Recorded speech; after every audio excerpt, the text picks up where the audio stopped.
পর্যন্ত আজ আমি ফিতনা থেকে মুক্ত করতে পারিনি, নচেত নিজের জিহ্বাটাকে পর্যন্ত আমাকে বুড়ে আমল দেখিয়ে এই জিহ্বা অপরের জন্য ব্যবহার হয়।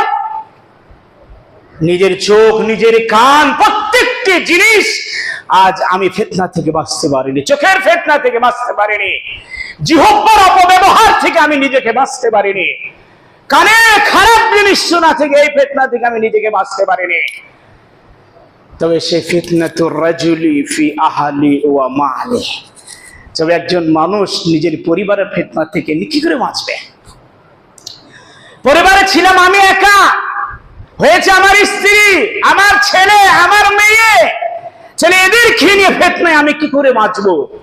আমার এক ফিতনায় আমি জড়িত, আমার ছেলে আর এক ফিতনায় জড়িত, আমি এক ফিতনায় জড়িত, আমার স্ত্রী আর এক ফিতনায় জড়িত, আমি এক ফিতনায় জড়িত, আমার মেয়ে আর এক ফিতনায় জড়িত। আমি মেয়ের ফিতনা ঠিক করতে আসছি আর আমার ফিতনা বেড়েই চলে যাচ্ছে। কোথায় আজ আমরা আছি?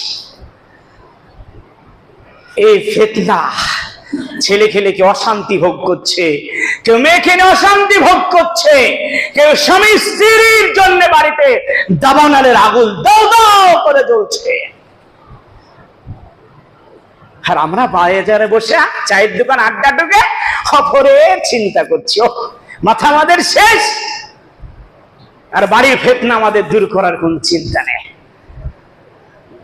বাড়ির ফিতনা আমাদের কোনো লক্ষ্য নেই। চোখের সামনে কে গেল মানে বা তার চিন্তা ব্রেনে চলে আসলো,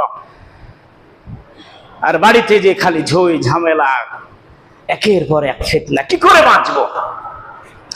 পরিবারের ফিতনা থেকে বাঁচতে হবে, এই দায়িত্ব আমার সর্বপ্রথম। কু আনফুসাকুম ওয়া আহলিকুম নারা।